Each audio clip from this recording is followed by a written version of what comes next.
अरिहन्ताणं ॐ नमो सिद्धिसिद्धाणं ॐ नमो आयर्याणं ॐ नमो वज्रायणं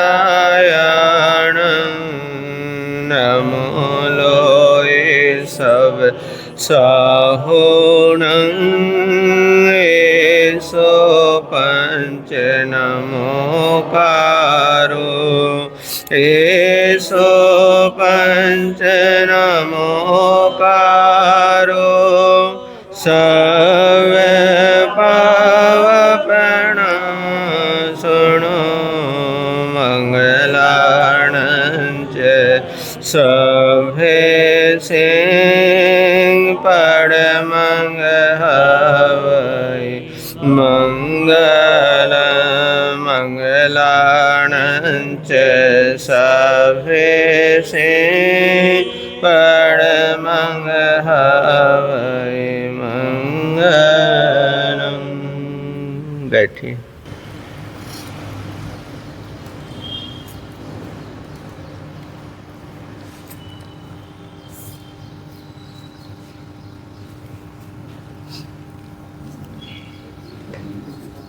धम्म मंगलम किठम अहिंसा संयम तवो दिवावितम नमः सति जस धमे सयामनो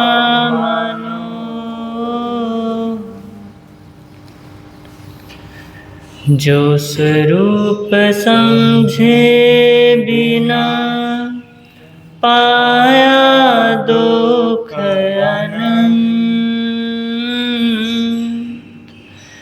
जो स्वरूप समझे बिना पाया दुख अनंत।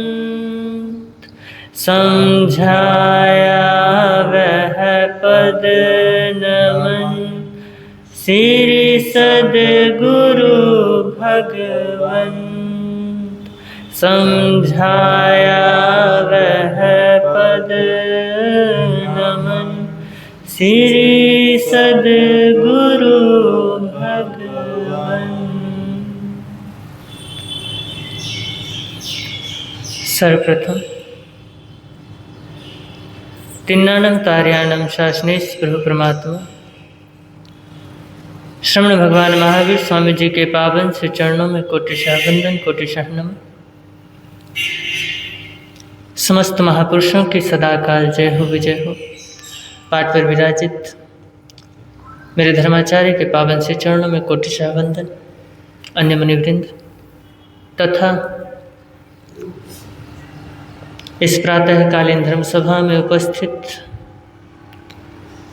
जिन शासन के उपासकों एवं उपासिकाओं, आप सभी का हार्दिक हार्दिक स्वागत है।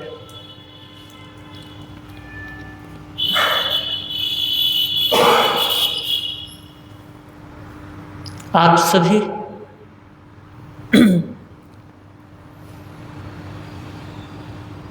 हमें मिलाकर यहाँ पर उपस्थित हैं।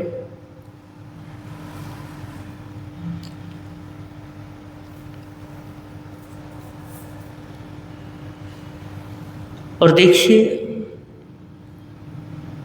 प्रत्येक कार्य के पीछे कोई ना कोई तो उद्देश्य जरूर होता है, और जिसके पीछे उद्देश्य ही ना हो, जिसके पीछे चिंतन ही ना हो, जिसपे मनन ही ना किया गया हो, वो कार्य नहीं होता, बल्कि क्या होता है, व्यर्थ की चीज होती है, वो व्यर्थ की क्रिया होती है। तो कार्य वही है जिसके पीछे उद्देश्य है, जिसके पीछे विचारा गया है, जिसके पीछे चिंतन किया गया है, सोच समझ करके कदम उठाया गया है। तो आप सभी, हम सभी यहाँ पे उपस्थित हैं, और हमारा उद्देश्य क्या है? प्रभु महावीर का स्मरण, प्रभु का मनन, प्रभु की आराधना।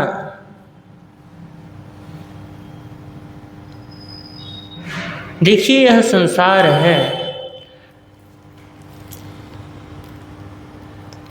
और इस संसार में कई जीव हैं, अनेकों जीव हैं और सारे ही गतिशील हैं। कोई ऐसा जीव नहीं है जो गति ना कर रहा हो, गति कर रहा है। हर किसी ना किसी जीव का कोई ना कोई उद्देश्य जरूर है। चींटी का भी अपना उद्देश्य है, पक्षी का भी अपना उद्देश्य है, वृक्ष का भी अपना उद्देश्य है, त्रियंश का भी अपना उद्देश्य है। ये तो हो गया हमारा प्रत्यक्ष और परोक्ष, देवगति, नरगति, इनका भी अपना उद्देश्य है। देवगति में अगर कोई जीव है तो उसका क्या उद्देश्य है? वहाँ की जो प्लेजर्स हैं, वहाँ का जो सुख है, उसको क्या करना?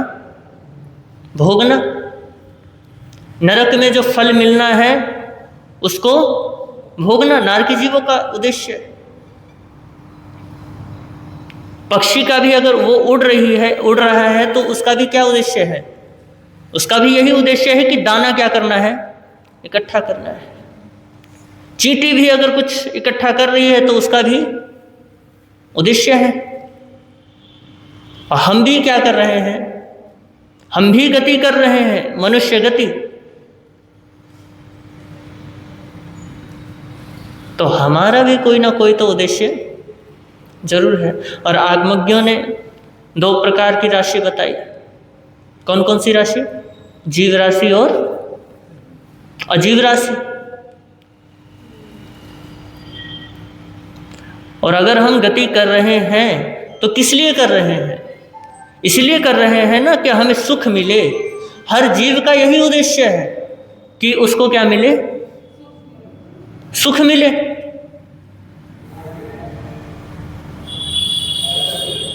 अगर कोई धन कमा रहा है तो धन कमाने के पीछे भी यही उद्देश्य है कि उस धन से मुझे क्या मिलेगा?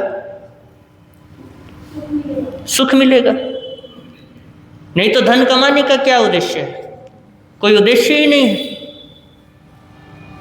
पशुधन क्यों नहीं कमाते? उनको उसमें कोई उद्देश्य नहीं लगता। उनको जो उद्देश्य लगता है वो करते हैं।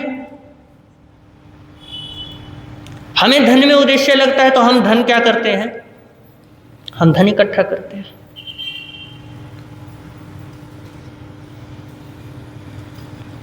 तो हर जीव क्या कर रहा है? गति कर रहा है। और हम सभी के समक्ष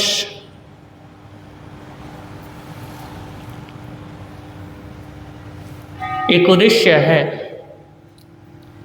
परमात्मा महावीर को स्मरण करना। और ये नहीं है कि सिर्फ 31 तारीख को अगर परमात्मा की जन्म जयंती, जन्म कल्याणक मनाया जा रहा है तो परमात्मा को तभी तक याद करना है। परमात्मा को तो हर क्षण, हर पल, हर वक्त, हर समय क्या करना चाहिए? याद रखना चाहिए, याद करना चाहिए।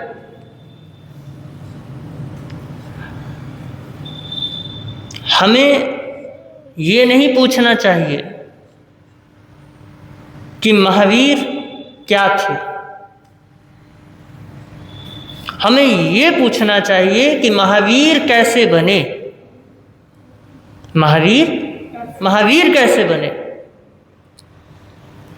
क्योंकि जैसे कोई अच्छी चीज़ हम खाते हैं, कोई अच्छी चीज़ चखते हैं तो सबसे पहला सवाल क्या आता है? ये थोड़ी ना पूछते हैं कि खाना बढ़िया है, सबसे पहले ये पूछते हैं कि बनाया कैसे है, इसकी प्रक्रिया क्या है,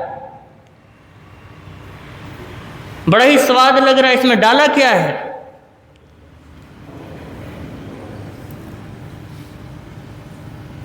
ऐसे ही अगर हम भी महावीर के जीवन को झांक कर महावीर कैसे बने, अगर उस प्रक्रिया को जान ले तो हम जीवन में आगे क्या बढ़ सकते हैं, आगे बढ़ सकते हैं। हमारे जीवन का जो उद्देश्य है वो साफ क्लियर हो सकता है। देखिए, कुटिया या झोपड़ी, उसे बनाना बड़ा आसान है। क्यों आसान है बनाना, बताओगे जरा? कुटिया, झोपड़ी, उसे बनाना क्या है, आसान है। क्यों आसान है? क्योंकि उसमें नींव ही नहीं होती। लेकिन अगर महल बनाना हो, अगर इमारत बनानी हो, तो उसमें मेहनत लगती है, समय लगता है।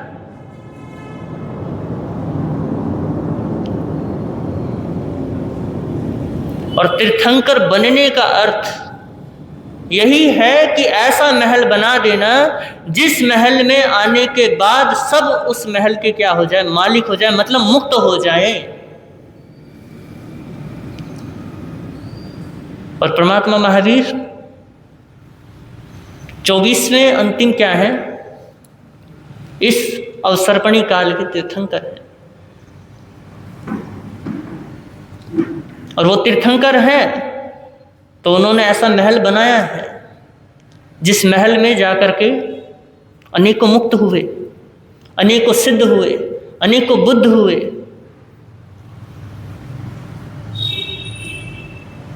तो भगवान महावीर के शरण में जो जो भी आया, परमात्मा के चरणों में जो जो भी बैठा, वो भगवान महावीर ही, वो भगवान महावीर बन गया, वो खुद भगवान बन गया।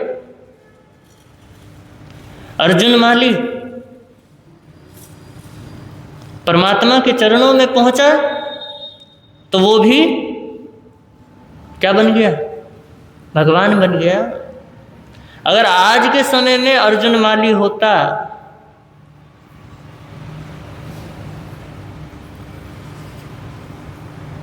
और परमात्मा महावीर भी आज के समय में मौजूद होते, और ऐसी बात नहीं है कि उस समय जब भगवान ने अर्जुन माली को दीक्षा दी तो लोगों ने ना कहा हो, सर्वज्ञ को भी नहीं छोड़ा लोगों ने। लेकिन देखिए, सर्वज्ञ हैं, सर्वदर्शी हैं, केवल ज्ञानी हैं, परमात्मा करुणावान हैं, उनके चरणों में जैसे ही अर्जुन माली जाते हैं उन्हें ज्ञान होता है और उस ज्ञान को जीवन में अंगीकार करते हैं और ऐसा जीवन जीते हैं कि वो क्या हो जाते हैं, भगवान के चरणों में रहते रहते भगवान ही बन जाते हैं।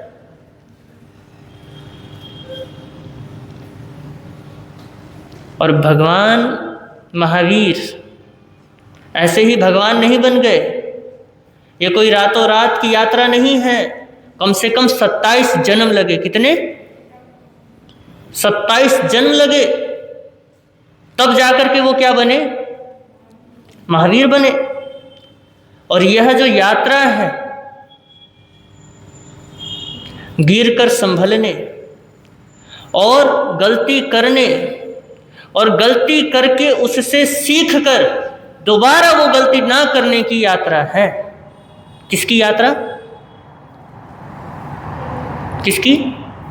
भगवान महावीर की यात्रा, जो आप श्रवण करोगे।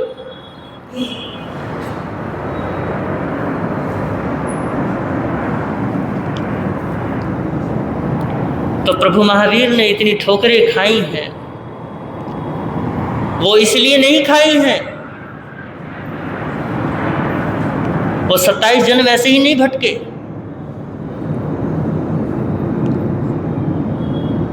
लेकिन एक बात यहाँ पे ध्यान देना, जरूर सोचना, नीति में एक बात कही है, गलती करना कोई बड़ी बात नहीं है।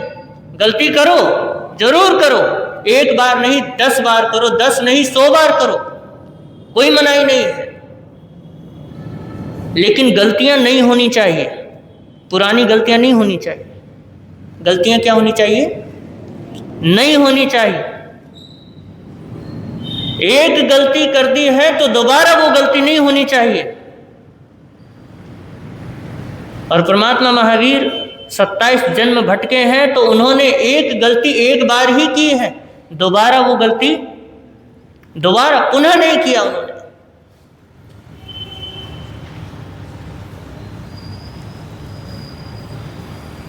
तो परमात्मा ने जितनी ठोकरें खाई हैं वो इसीलिए खाई हैं, उन्होंने ऐसा रास्ता खोजा है जहां पर हमें ठोकरें क्या नहीं करनी पड़े, हमें ना खानी पड़े। उनके जीवन से हमें सीखना चाहिए। तो ऐसी पावन गाथा परमात्मा महावीर की कथा आप सभी क्या करेंगे, श्रवण करेंगे। हमने संसार से दिल लगाया तो हम संसार में हो गए, है या नहीं? दो शब्द हैं, दिल और दिमाग। जहां दिल लगाना चाहिए वहां हम दिमाग लगाते हैं, और जहां दिमाग लगाना चाहिए वहां हम दिल लगाते हैं। और देखिए, अगर आप संसार में दिल लगाओगे तो अभी क्या कहा मैंने, संसार में हो जाओगे। लेकिन महापुरुष कहते हैं कि दिमाग लगाओ कहाँ पर, संसार में। कमाना है, जीना है, तो दिमाग कहाँ लगाना पड़ेगा, संसार में लगाना होगा। लेकिन अगर दिल लगाना है तो धर्म और गुरु से दिल लगाओ।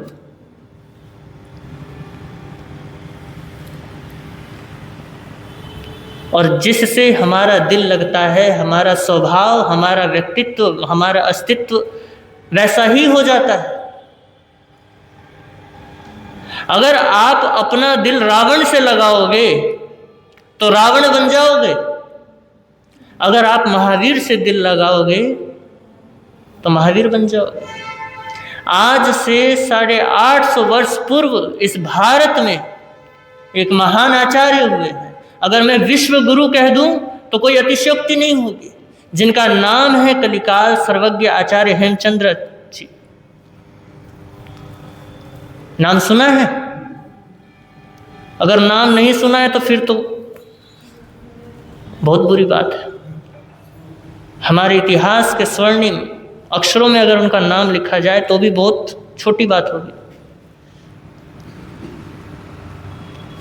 बड़े महान आचार्य हुए और उनको कलिकाल सर्वज्ञ ऐसे ही नहीं कहा। परमात्मा महावीर के पश्चात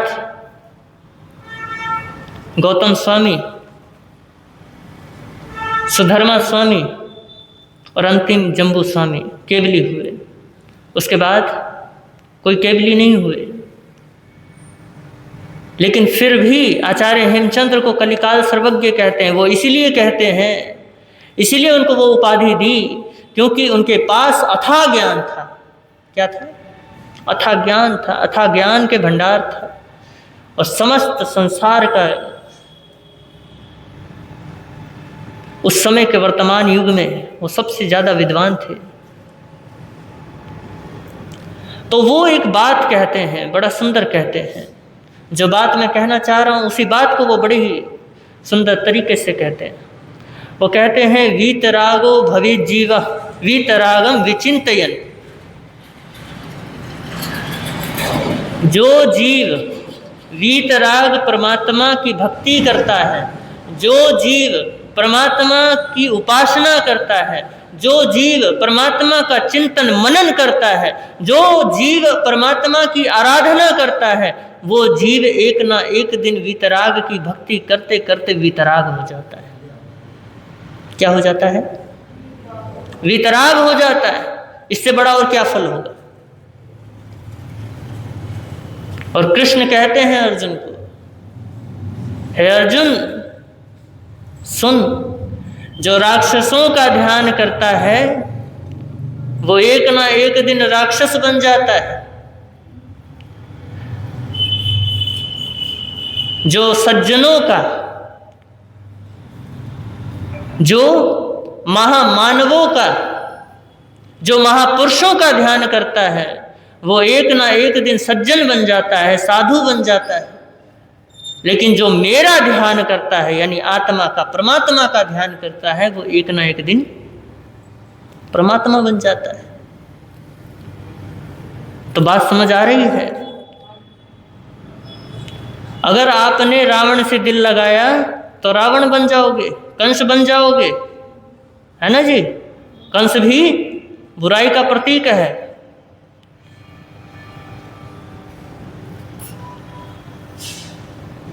लेकिन अगर महावीर से दिल लगाया तो महावीर बन जाओगे। तो दिल कहाँ लगाना है?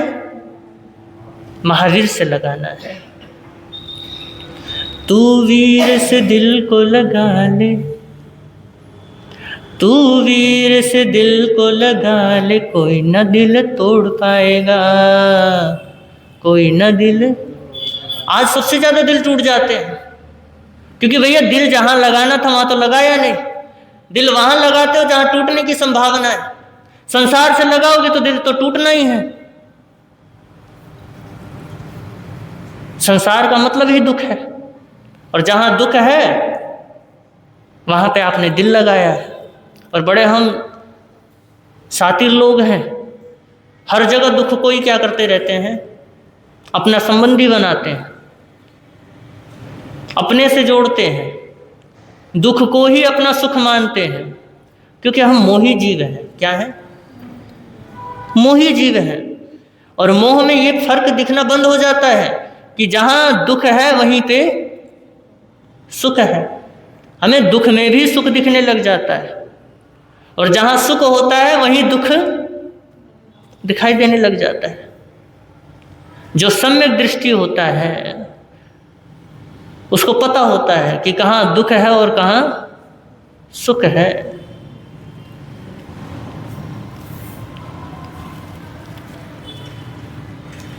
तो हम आपको यहाँ पर कोई आगमज्ञ बनाने नहीं आए हैं, आपको कोई शास्त्रों के ज्ञाता बनाने नहीं आए हैं, आपको शास्त्रों का ज्ञान करा के चतुर बनाने या सयाना बनाने नहीं आए हैं, बल्कि आपको परमात्मा महावीर के प्रेम में पागल बनाने आए। अगर पागल बन सको तो बनो, क्योंकि इस दुनिया में, इस संसार में हर कोई किसी ना किसी चीज के पीछे पागल है। कोई धन के पीछे पागल है, कोई सत्ता के पीछे पागल है, कोई संसार के पीछे पागल है, कोई परिवार के पीछे पागल है। लेकिन जितने पागल हैं उतने दुखी हैं।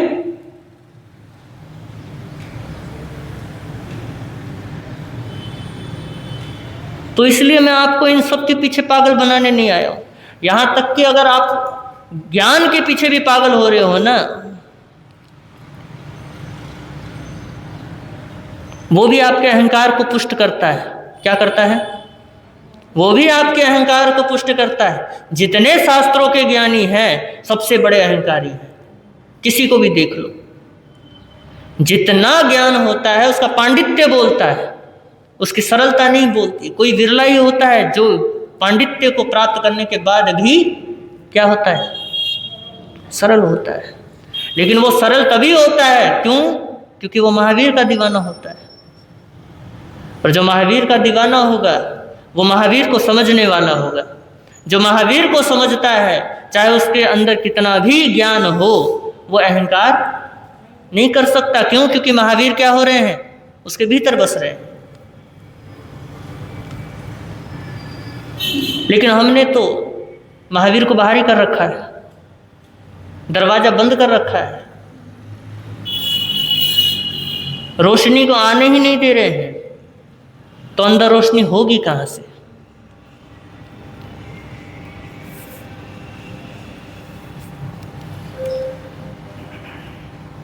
तो किसके पागल बनना है? महावीर के पागल बनना है। पागल बनना बहुत बड़ी बात है। पागल बनना कोई छोटी मोटी बात है? अजी इज्जत दांव पे लगानी पड़ती है।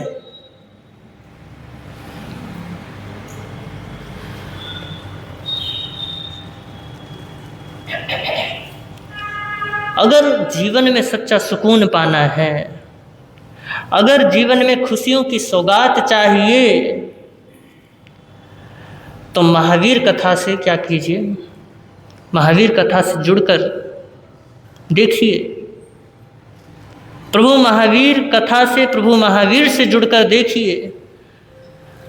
अगर आपके भीतर कबीर जैसी फकीरी आ जाए, मीरा जैसी दीवानगी आ जाए, पलटू दास जैसी सच्चाई आ जाए, नारद जैसी भक्ति आ जाए, तो आपका बेड़ा इस संसार से पार हो जाए।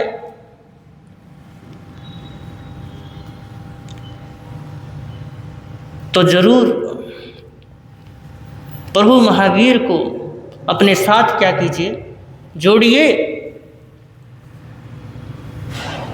जिसको परमात्मा महावीर से प्रेम हो गया, जिसने परमात्मा महावीर रूपी अमृत प्याला पी लिया, उसको संसार रूपी खारा जल फिर भाता नहीं है।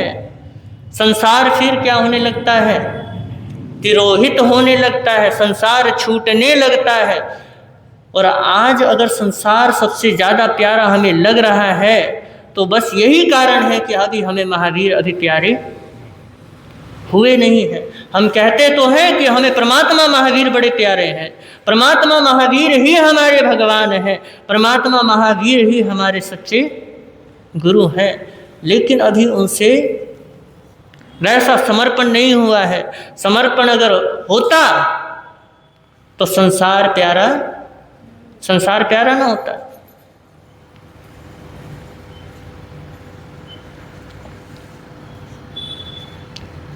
तो इस संसार में दो ही काम हो सकता है, या तो महावीर होंगे या महाविनाश होगा। और किसी दार्शनिक ने बड़ी गजब की बात कही, यही बात, या तो महावीर है या महाविनाश है। महावीर का मतलब, होने का मतलब यही है कि महावीर जैसा होना ही आपका परम उद्देश्य है। महावीर बनना ही आपका सबसे बड़ा क्या है, सबसे बड़ा लक्ष्य है, मंजिल है। और अगर आप महावीर बन करके नहीं मरे, महावीर बन करके नहीं जिए, तो महाविनाश है। परमात्मा महावीर ने जितने भी सूत्र दिए हैं, प्रेम के सूत्र दिए हैं, और हम कितना फॉलो करते हैं? फॉलो नहीं करते हैं, तभी तो कहा कि या तो महावीर है या महाविनाश है। जो परमात्मा के विपरीत है, अपोजिट है, वो सब महाविनाश के मार्ग हैं। अब ये देखिए कि आप अपोजिट चलते हो या महावीर के साथ चलते हो। अगर महावीर के साथ चलते हो तो बहुत बड़ी बात है, बहुत अच्छी बात है। एक ना एक दिन महावीर जरूर बनोगे।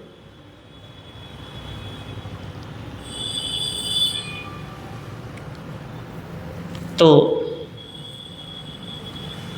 परमात्मा महावीर हमारे क्या हैं? तीर्थंकर है। तीर्थंकर क्या है? तीर्थंकर, जिन्होंने तीर्थ की स्थापना की। और तीर्थंकर बनने का अर्थ केवल श्रेष्ठ बनना नहीं है। तीर्थंकर बनने का मतलब सिर्फ यही नहीं है कि वो बहुत बड़े ओहदे पे बैठ गए। तीर्थंकर बनने का मतलब, सच्चा गुरु होने का मतलब यही है कि जिस पे भी दृष्टि पड़ जाए, जिस पर भी नजर पड़ जाए, जिस पे भी निगाह पड़ जाए, उसके सारे पाप क्या कर दे? सारे पाप नष्ट कर दे, सबको अपना बना ले। पाप नष्ट करने का मतलब ये नहीं है कि परमात्मा, आप कोई पुरुषार्थ नहीं करोगे, वो खुद क्या कर देंगे? पाप नष्ट कर देंगे। इसका मतलब ये नहीं है। ये है कि बस उनकी निगाह हम पर पड़ जाए, उनका कर्म हम पर हो जाए, मेहरबानी हो जाए, तो वो आपको मार्ग बताते हैं। और फिर उस मार्ग से जब आप गुजरते हो, फिर आपके सारे कर्म, सारे पाप क्या हो जाते हैं? नष्ट हो जाते हैं। इसका मतलब ये है। तो सच्चा गुरु वही है जो आपको जागृत करे, जो आपको बोधित करे।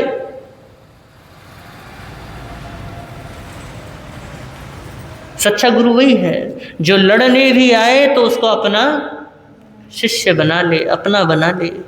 अजी गौतम स्वामी परमात्मा महावीर से शास्त्रार्थ करने आए थे,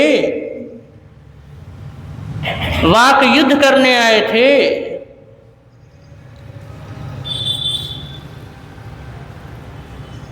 पंडिताई बोल रही थी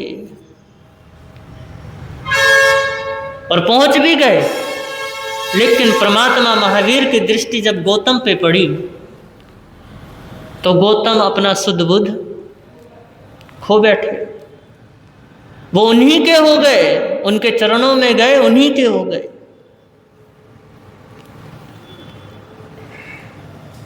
तो श्रेष्ठता के मार्ग पर चलने के लिए सबसे पहले एक कलाकार की क्या होती है? एक कलाकार की जरूरत होती है, एक आर्टिस्ट की जरूरत होती है। कलाकार वो है जो सौंदर्य को खोजता नहीं है, बल्कि सौंदर्य की सृष्टा करता है, रचना करता है। सौंदर्यता को बनाता है, सौंदर्यता को बिखेरता है। जैसे कुम्हार मिट्टी को लेकर उसका घड़ा भी बना देता है, उसका गिलास भी बना देता है, उसका मटकी भी बना देता है, उसके कई तरीके के आकार प्रकार बना देता है, मूर्ति भी बना देता है। वैसे ही एक आध्यात्मिक कलाकार मनुष्य को, मानव को महामानव बना देता है, नर को नारायण बना देता है। ऐसे ही परमात्मा महावीर है जो एक कलाकार है, जो हम जैसे जीवों को क्या करेंगे, क्या करेंगे? हम जैसे अनगढ़ पत्थरों को तराशेंगे, हम जैसे जीवों को एक अच्छा आकार देंगे। लेकिन ये तभी संभव होगा जब हम महावीर से जुड़ेंगे। हमारे भीतर महावीर तभी आएंगे जब प्रेम होगा। हमारे भीतर अहंकार है। क्या है? अहंकार है, प्रगाढ़ अहंकार है, क्योंकि हम मोही जीव हैं। इस बात को मत भूलना। और मोह खत्म किया जा सकता है, उसको शिथिल किया जा सकता है। वो कैसे किया जा सकता है? हाँ जी, बताओगे कोई? बोलो महाराज, अगर ये पता होता है, अगर पता होता तो हम आपके समक्ष बैठे होते, हम आपके बगल में ना होते। हमें पता नहीं है तभी तो सुनने आए हैं। तो चलो जी, हम ही बता देते हैं। मोह खत्म हो सकता है अगर आप जाग जाओ, अगर आप होश में आ जाओ। लेकिन आप तो बेहोश हो, और बेहोश भी नहीं हो, ओवर एक्टिंग चल रही है। क्या चल रही है? ओवर एक्टिंग, नाटक चल रहा है कि आपको जगाना तो चाहते हैं, लेकिन आप जागना नहीं चाहते। और जो जागना नहीं चाहता उसको कितना ही जगाओ, जागेगा? नहीं जागेगा। कभी माताओं आपने बच्चों को जगाया हो? कभी क्या? बोलो महाराज, डेली जगाते हैं। और आज का समय ऐसा है कि 10-10 बजे तक बच्चे नहीं उठते।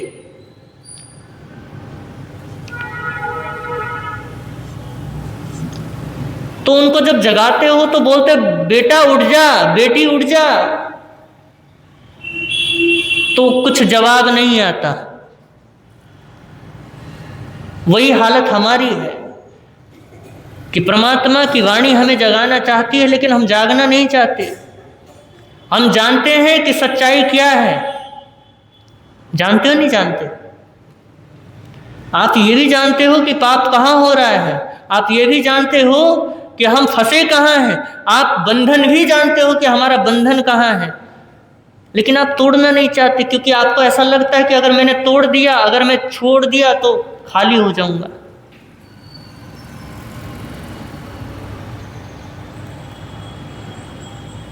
लेकिन जब आप खाली होवोगे तभी तो अंदर परमात्मा प्रवेश करेंगे। आपके खाली होने पर ही परमात्मा का प्रवेश निश्चित है। और अहंकार भरता है, क्या करता है? अहंकार भरता है। वह हर चीज से आपको भरना चाहता है। आप धन से भरना चाहते हो खुद को, आप परिवार से भरना चाहते हो खुद को, अपने को समाज के सम्मान से भरना चाहते हो, न जाने किस किस चीज से भरना चाहते हो। ये सब अहंकार ही करना चाहता है कि बस भर ले। क्या कर ले? भर ले।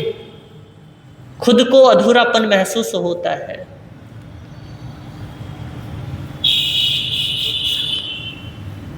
और अहंकार कब आता है? जब भीतर अज्ञान होता है। क्या होता है? जब भीतर अज्ञान होता है। और अज्ञानी कभी अपने अज्ञान को स्वीकार नहीं करता, उनमें चाहे आप हो चाहे हम हो। और जो अपने अज्ञान का क्या नहीं करता, अपने अज्ञान को स्वीकार नहीं करता, परमात्मा की दृष्टि में वो सबसे बड़ा अहंकारी है। आपको पता भी नहीं कि आप किस किस तरीके से अहंकार करते हो। ज्ञानी भी ये कह करके अहंकार व्यक्त करता है कि मैं क्या कर रहा हूँ? ज्ञान दान दे रहा हूँ, मैंने इतना ज्ञान अर्जित कर लिया है। भोगी भी अपने अहंकार को बताता है कि मैंने इतना भोग लिया है, इतना भोगना बाकी है और इतना भोगूंगा। तो हर व्यक्ति हर तरीके से अपने आप को क्या कर रहा है? भर रहा है। और भरने का काम कौन करवा रहा है? आपका अहंकार।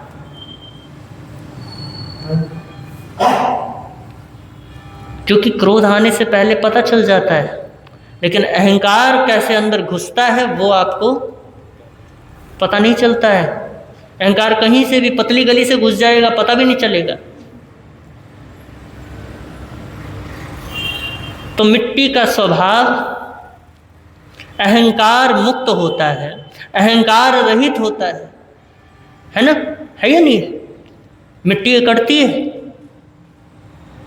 बोलो, मिट्टी अकड़ती है? नहीं अकड़ती ना। उसको कुंभकार जैसा भी आकार देना चाहे वो वैसे ही ढल जाती।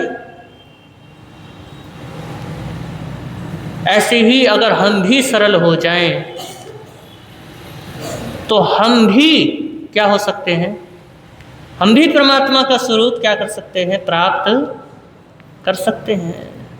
और देखिए, अहंकार मुक्ति ही भगवत्ता की प्रथम सीढ़ी है। अगर आपने अहंकार नहीं छोड़ा तो भगवान बनने की दूर की बात, आप सच्चे इंसान भी नहीं बन सकते, सज्जन नहीं बन सकते, साधु नहीं बन सकते। और यदि जीवन में अहंकार है तो अभी आप साधु के प्रथम चरण पे भी नहीं हो। तो सीधी सी बात है, राम और रावण में क्या अंतर है? आप बताओगे?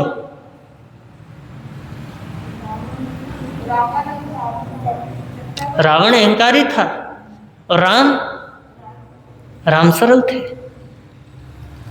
और देखिए, जिसका अंत निश्चित है, जैसे बुराई पाप जो अशाश्वत है वो रावण है, उसका अंत निश्चित है, कभी ना कभी अंत आएगा।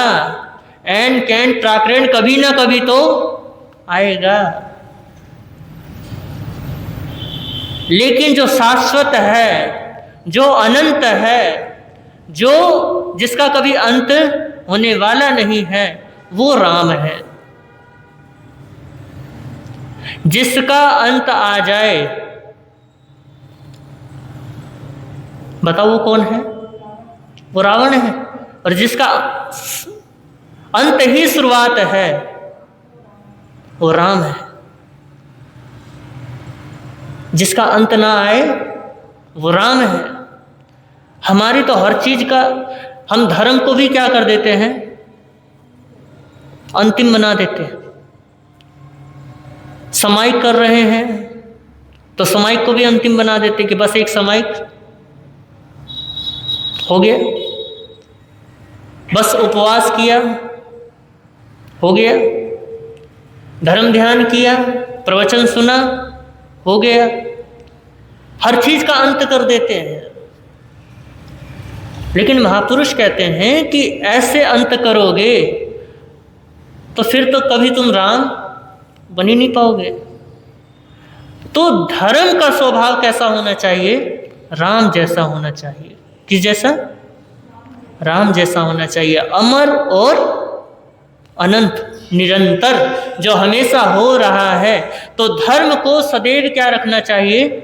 साथ में रखना चाहिए। आप यहाँ धर्म में स्थान में आते हो, धर्म सुनते हो, तो धर्म को क्या करते हो? ग्रहण करते हो? नहीं करते हो माता? नहीं करते, पक्की बात नहीं करते। अच्छा नहीं करते, मैं कह रहा हूं ना, अगर करते तो जितने समाज में लफड़े हैं, समाज में जितनी राजनीति है, जितनी खटाई है, वो सब क्या हो चुकी होती? मिट चुकी होती। फिर आपको कथा श्रवण करने की जरूरत ना होती। कथा श्रवण करने आ रहे हो, आप जितना भी सुनते हो यहीं छोड़ करके चले जाते हो, बोलते हो महाराज अपना धर्म अपने पास रखो। अजी मैं आपको एक बात कहूं, अगर आप महावीर कथा सुन रहे हो तो महावीर को साथ में लेकर जरूर जाना। ऐसा मत करना माताओं कि यहां से आप सुन करके गए, आप तो रसोई में घुस गए, आप यहां से गए तो व्यापार में घुस गए। अगर व्यापार में भी जाओ तो महावीर को साथ में लेके जाओ, आपको मार्गदर्शन देंगे। आप अगर रसोई में भी जाओ तो आपको वहां भी ज्ञान देंगे। अजी महाभारत जैसा युद्ध जिसमें कृष्ण अर्जुन को क्या दे रहे हैं? गीता का ज्ञान दे रहे हैं। तो क्या हम महावीर को साथ लेकर के नहीं जा सकते?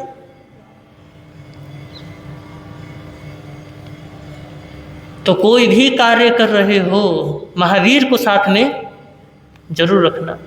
तो धर्म का स्वभाव कैसा होना चाहिए? राम जैसा होना चाहिए। और राम कभी मरते नहीं और रावण कभी, बोलो बोलो, रावण कभी जीते हुए भी जीता नहीं। रावण कभी जीते हुए भी जीता नहीं, मर जाता है। राम सदैव जीवित रहते हैं, रावण हमेशा मरता है। तो महावीर कथा आपको जीना सिखाएगी। क्या करेगी? आपको अमर होना सिखाएगी, आपको अनंत बनना सिखाएगी, आपको मोक्ष का अधिकारी बनना सिखाएगी।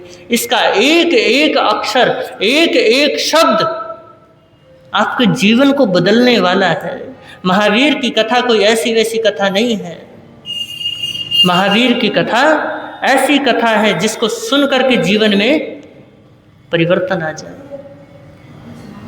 तो समय तो हो रहा है, फिर जैसा अवसर होगा कल आपके समक्ष फिर आएंगे।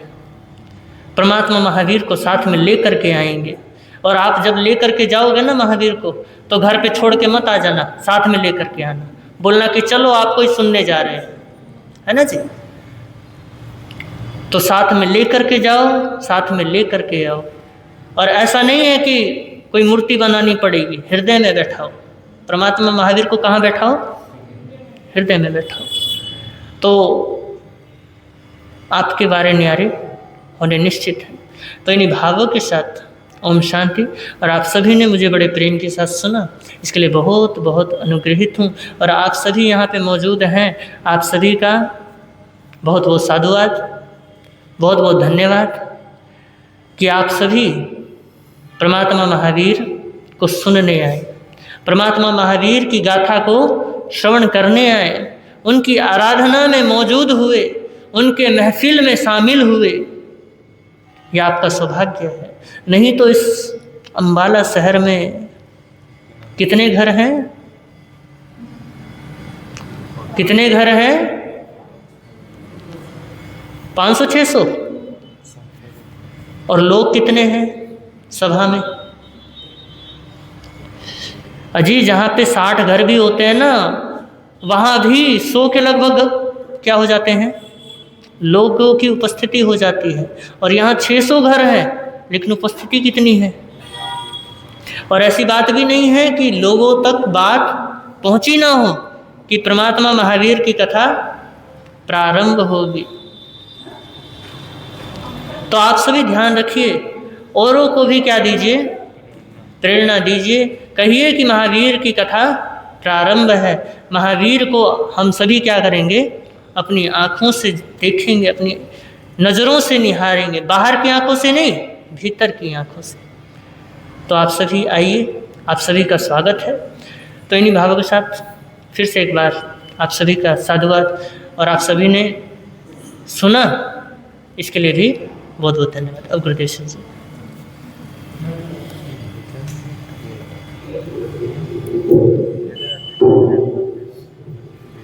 बस वीर नाम के हीरे मोती, गुरु नाम के हीरे मोती, प्रभु नाम के हीरे मोती, मैं बिखराऊं गली गली। ले लो रे कोई राम का प्यारा, शोर मचाऊं गली गली। ले लो रे कोई गुरु का प्यारा, शोर मचाऊं गली गली। दौलत के दीवानों सुन लो, एक दिन ऐसा आएगा, धन दौलत और महल खजाना यहीं पड़ा रह जाएगा। अरे धन दौलत और महल खजाना यहीं पड़ा रह। सुंदर काया मिट्टी बनेगी, सुंदर काया मिट्टी बनेगी, चर्चा होगी गली गली। ले लो रे कोई राम का प्यारा, शोर मचाऊं गली गली। ले लो रे कोई गुरु का प्यारा, शोर मचाऊं गली गली। जिसने ये सब मोती लूटे, वो तो माला माल हुए। दौलत के जो बने पुजारी, आखिर वो अरे दौलत के जो बने पुजारी, आखिर वो कंगाल हुए। सोना चांदी वाल सुन लो, लोहे कपड़े वाल सुन लो। अरे अम्बाला वाल सुन लो, बात सुनाए। ले लो शोर मचाऊं, ले लो रे कोई गुरु का, शोर मचाऊं गली गली। हो पीर नाम के ही गुरु नाम के हीरे मोती, प्रभु नाम के हीरे मोती मैं बिखराऊं गले। ले लो रे कोई राम का प्यारा, शोर मचाऊं गली गली। ले लो रे कोई गुरु का शोर मचाऊं गली गली हो, शोर मचाऊं, शोर मचाऊं, शोर मचाऊं गली गली। तो बहुत अच्छा, अति उत्तम समय हो गया है वैसे तो आपका, लेकिन एक बात कहना चाहूँगा आप सभी को कि नालागढ़ में थे हम लोग। नालागढ़ कहाँ पड़ता है? हिमाचल में। जब हिमाचल नालागढ़ में थे तो याद आई इस तपोभूमि की, अंबाला की, क्योंकि ये जो भूमि है, ये जो धरा है, इस भूमि पर अनेकों अनेकों महापुरुषों के क्या पड़े हैं? चरण पड़े हैं। ये भूमि रही, ये तपोभूमि रही आचार्य श्री काशीराम जी महाराज साहब, घोर तपस्वी, महान तपस्वी पूज्य श्री लालचंद जी महाराज साहब, सरल आत्मा, सरल मना, घोर तपस्वी श्री सुदर्शन मुनि जी महाराज साहब, संथारा साधिका महासाध्वी सुर्णकांता जी महाराज साहब, और भी अनेक अनेक मूर्तियां, और भी अनेक अनेक महापुरुष इस धरती से जुड़े हैं, इस धरा से जुड़े हैं। और आपको भी इन महापुरुषों ने इस धरा से, इस धरती से, धर्म से, महावीर से, परमात्मा से आप सबको जोड़कर, आप सबको जोड़कर रखा है। जब मैं देख रहा था यहाँ पर, वैसे समाधि पर तो पहली बार आना हुआ, 2-3 बार आना हुआ, लेकिन उधर जो महावीर भवन है ना, जो अभी नया रूप लेने जा रहा है, उधर आना हुआ। 1 दिन रुके, 2 दिन रुके और आगे चल पड़े। ना हम आपसे परिचित है और ना हमारे से आप परिचित हैं, लेकिन कोई बात नहीं, आए हैं तो थोड़ा सा परिचय तो हो ही जाएगा, ऐसी कोई बात नहीं। हम भी आपको जान जाएंगे और आप भी जान जाएंगे, ऐसी कोई बात नहीं है। जब दर्शन कर रहा था समाधि के तो देखा कि एक तरफ, एक कोने में महातपस्वी हमारे संसारिक पक्ष से बाबा जी महाराज श्री छज्जोमल जी महाराज साहब, उनकी भी समाधि यहाँ पर बनी हुई है। हमारे ताऊ जी महाराज, अगर किसी ने दर्शन किए हो, उपप्रवर्तक जिन शासन गौरव पूज्य गुरुदेव श्री राम मुनि जी महाराज नालागढ़ में जो विराजमान थे, और यहाँ पर भी आए हैं 1986 में। यहाँ पर गुरुदेव श्री राम मुनि जी महाराज साहब, गुरुदेव श्री भद्र मुनि जी महाराज साहब, गुरुदेव श्री सतीश मुनि जी महाराज साहब यहाँ पर पधारे हैं। और मैं सुन रहा था बड़े श्रावकों से कि गुरुदेव श्री राम मुनि जी महाराज साहब, जब भद्र मुनि जी महाराज साहब यहाँ पर आए तो उन्होंने आह्वान किया कि 300 आइंबिल चाहिए एक दिन में। कितने आइंबिल चाहिए? 300 आइंबिल चाहिए एक दिन में। लेकिन उनकी वाणी में क्या जादू था, क्या सरस्वती थी। और जैसे ही कहा कि 300 चाहिए तो अगले दिन 1100 आइंबिल हो गए। कितने हो गए? 300 से कितने हो गए? 1100 आइंबिल हो गए। तो ये आप लोगों की महानता है, आप लोगों के अंदर जो देव गुरु धर्म के प्रति जो आपके अंदर जो आस्था है, जो श्रद्धा है। और ये श्रद्धा, ये आस्था कहां से आई?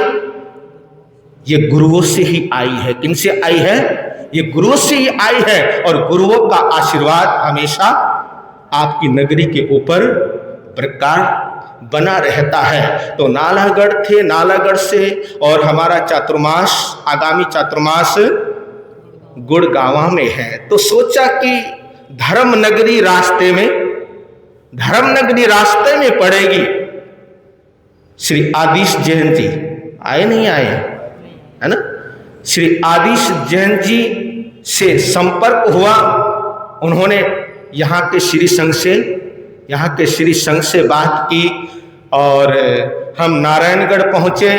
तो नारायणगढ़ में आप लोग कुछ हमारे जो संघ के, समाज के जो प्रतिष्ठित व्यक्तित्व हैं, श्री महेंद्र जैन, श्री आदिश जैन और विमल मनोज जी और यहाँ के संघ के मंत्री श्री योगेश जी और भी जो भी आए, विनती रखी तो हमारा मन बना और आपके क्षेत्र में कल आ गए हैं। तो यही सोचा था, यही चिंतन था, क्योंकि जब तक महावीर जयंती आए, महावीर जयंती कब आएगी?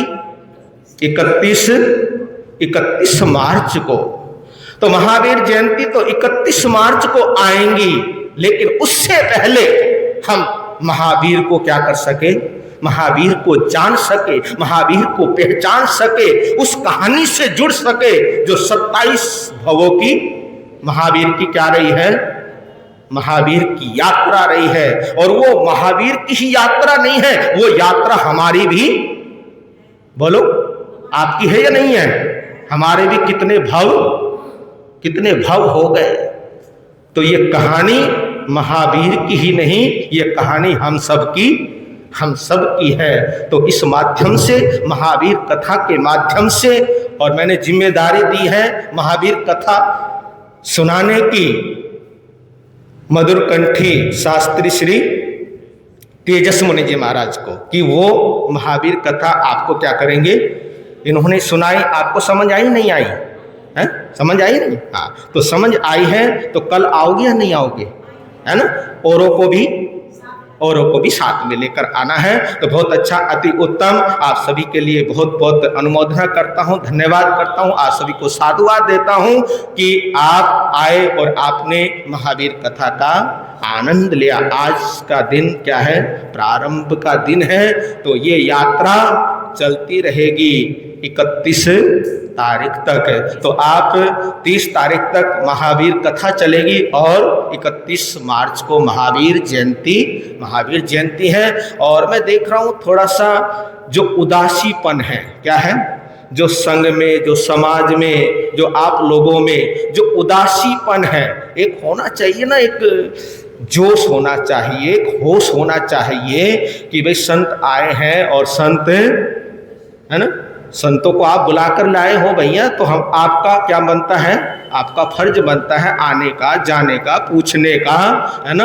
और जो कार्यक्रम है, ये सब जो कार्यक्रम यहाँ पर जो होने जा रहा है, तीनों समाज मिलकर ये महावीर जयंती यहाँ पर मना रहे हैं। तो कल श्री अभय जैन और श्री किशोर जैन, श्री हितेश जैन, जिनको चीकू कहते हैं, कल वो यहाँ पर भी आए थे अपनी बात, अपनी विनती लेकर। तो वो भी समाज और आप भी सब मिलकर हम जोश के साथ, होश के साथ भगवान का जन्म कल्याणक महोत्सव क्या करेंगे? मनाएंगे। तो इन्हीं भावों के साथ ओम शांति। और प्रवचन का समय क्या है? प्रवचन का समय 8:30 से 9:30। तो समय पर आप आने का क्या रखेंगे? भाव रखना है। तो ऐसे भाव हमारे होने चाहिए। बाकी की सूचना हमारे संघ के महामंत्री श्री योगेश जी। जब पूज्य गुरुदेव श्री रंजीत मुनि जी महाराज साहब अभी एक भजन सुना रहे थे कि गुरु नाम के हीरे मोती मैं भी कराऊं गली गली। तो शायद सबको याद आ गया होगा, वो पल याद आ गए होंगे। अच्छा 99 याद आ गया आपको? मेमोरी की बात साहब, वो यादें आज श्री गुरुदेव ने ये भजन गाकर था के पावन पुनीत चरण कमलों में मैं अम्बाला शहर से संघ की तरफ से विधि और वंदन नमस्कार करते हुए आप जी के तब से ऋषि की सुखाता पूछता हूँ तथा आपके पूरे शास्त्र की शिव मंगल कामना करता हूँ। जब समय उपस्थित सबको सादर जय गुरु। पूज्य गुरुदेव श्री रंजित मुनि जी महाराज साहब जब नारायणगढ़ में विराजमान थे तो हमारा शीर्षण पूज्य गुरुदेव के चरणों में अपने मनोभाव लेकर उपस्थित हुआ कि पूज्य गुरुदेव अम्बाला का जैन समाज इस वर्ष का श्री महावीर जन्म कल्याणक आप जी के पावन सानिध्य में अम्बाला में मनाना चाहता है। हमारी भावनाओं को देखते हुए पूज्य गुरुदेव कल प्रातः इस पावन धरा पर इस पावन नगरी में पूज्य गुरुदेव के पावन चरण पड़े।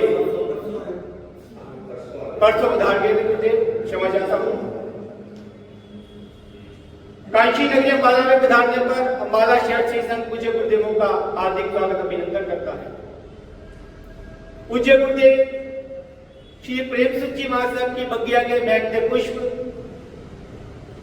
अपनी संयम की खुशबू को बखेरते हुए इस अम्बाला नगरी में पधारे।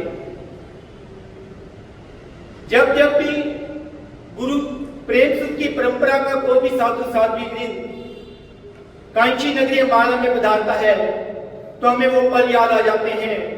उन्हीं की बगिया के बैठते पुष्प श्री रमणीक मुनि जी महाराज साहब, जिनकी व्याख्यान की खुशबू आज भी अम्बाला के जन जन पर सिर चढ़कर बोलती है। अम्बाला का जैन नहीं अजैन ही, अजैन भी अम्बाला के जैन तो इतने जुड़ गए जितने अजैन जुड़े थे उनसे। वो जब गुरुदेव धर्म के हीरे मोती लुटाते थे तो नजारे देखने वाले बनते थे। वो हाथ कैसे खचाखच भरता था। वो आज उसी पूज्य गुरुदेव और रमणीक मुनि महाराज का प्रतिबिंब हमारे बीच में विराजमान है। तो मैं चाहूंगा कि जैसे वो रौनकें आपने इस समय लगाई थी वैसी रौनकें आज भी लगनी चाहिए।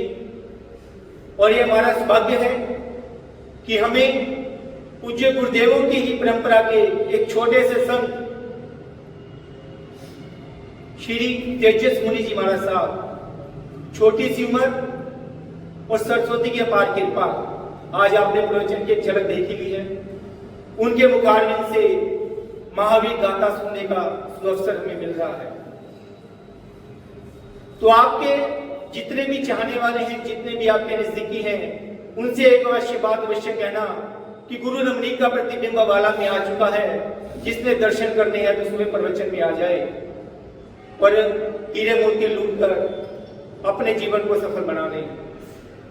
मुझे विश्वास है कि वो रौनकें पुनः इसी समाधि स्थल पर लगेंगी और हम 23 तारीख से लेकर 30 तारीख तक हमारे आराध्य, हमारे दिलों के सरताज 24 से तीर्थंकर पूज्य श्री भगवान महावीर स्वामी के जन्म कल्याण, उनकी जन्म गाथा हमें पूज्य गुरुदेवों के मुखारविंद सुनने का अवसर मिल रहा है। तो आप सभी लाभ उठाएं। इन्हीं शब्दों के साथ जय महावीर। अब पूज्य गुरुदेवों के मुखारविंद से महापुरुषों के जयकारे को मंगलकारी